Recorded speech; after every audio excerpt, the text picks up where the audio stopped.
Un switch es un dispositivo de capa 2 del modelo de referencia OSI que a veces se denomina puente multipuerto.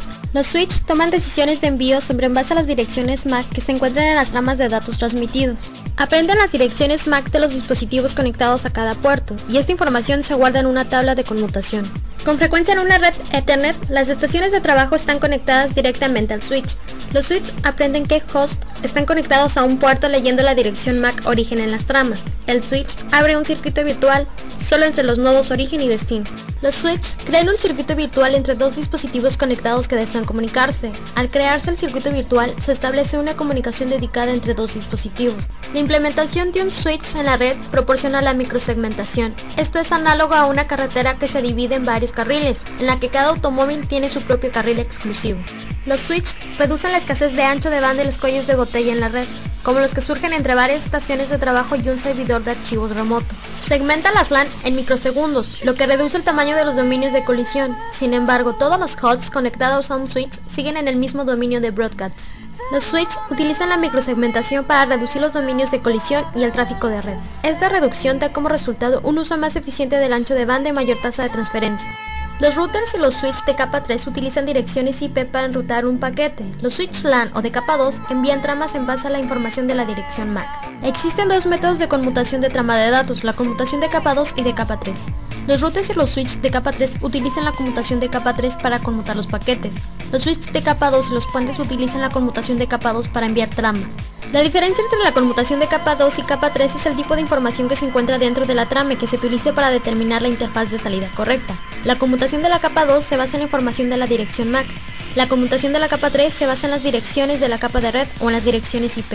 Las funciones y la funcionalidad de los switches de capa 3 y los routers son muy parecidas. La única diferencia importante entre la operación de conmutación de paquete de un router y de un switch de capa 3 es la implementación física. La tabla de conmutación se encuentra en la memoria de contenido direccionable CAM. Si el switch de capa 2 no sabe dónde envía la trama en broadcast por todos los puertos hacia la red, excepto por el puerto por el que se recibió la trama. Cuando se recibe una respuesta, el switch registra la nueva dirección en la CAM. Un switch simétrico ofrece conexiones conmutadas entre puertos con el mismo ancho de banda. Un switch LAN asimétrico proporciona conexiones conmutadas entre puertos con distinto ancho de banda, tal como una combinación de puertos de 10 y 100 MB por segundo. Una conmutación permite la dedicación de más ancho de banda al puerto de conmutación al servidor a fin de evitar un cuello de botella. Esto permite flujos de tráfico más parejos, donde varios clientes se comunican con un servidor al mismo tiempo. Se requieren buffers de memoria en un switch asimétrico. El uso de buffers mantiene las tramas contiguas entre distintos puertos de velocidad de datos. Un switch Ethernet puede usar una técnica de buffers para almacenar y enviar tramas. El área de la memoria en la que el switch almacena los datos se denomina buffer de memoria. Este buffer de memoria puede utilizar dos métodos para enviar tramas: el buffer de memoria basado en puerto y el buffer de memoria compartida. En el buffer de memoria basado en puerto, las tramas se almacenan en colas conectadas a puertos de entrada específicos. Es posible que una sola trama retarde la transmisión de todas las tramas almacenadas en la memoria debido al tráfico del puerto destino. El buffer de memoria compartida deposita todas las tramas en un buffer de memoria común que comparten todos los puertos del switch. Las tramas en el buffer se vinculan de forma dinámica al puerto destino.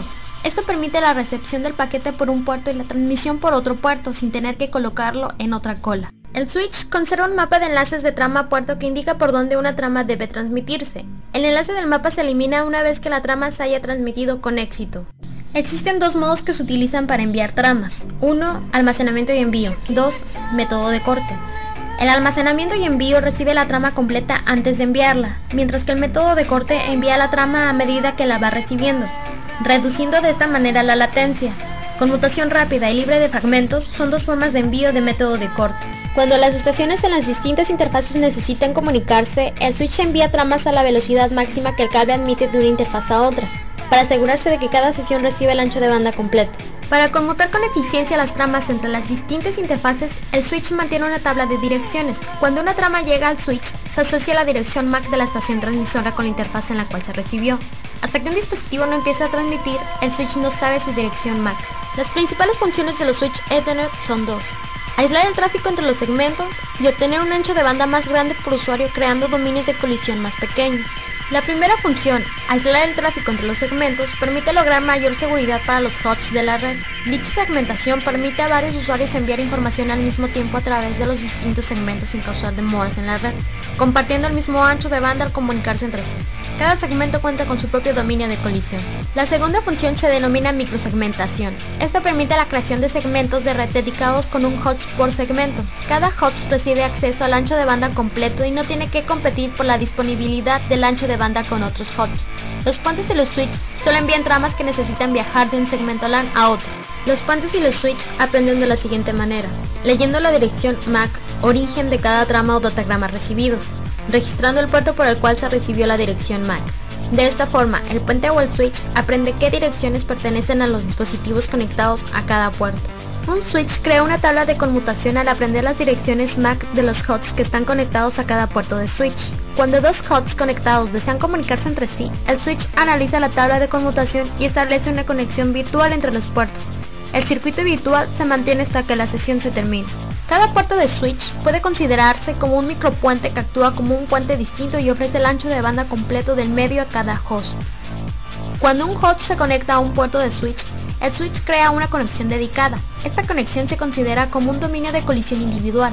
Por ejemplo, si un switch de 12 puertos tiene un dispositivo conectado a cada puerto, entonces se crean 12 dominios de colisión. Para concluir, cabe recordar que los switches son dispositivos de enlace de datos, que al igual que los puentes permiten la interconexión de múltiples segmentos físicos de LAN para formar una sola red de mayor tamaño.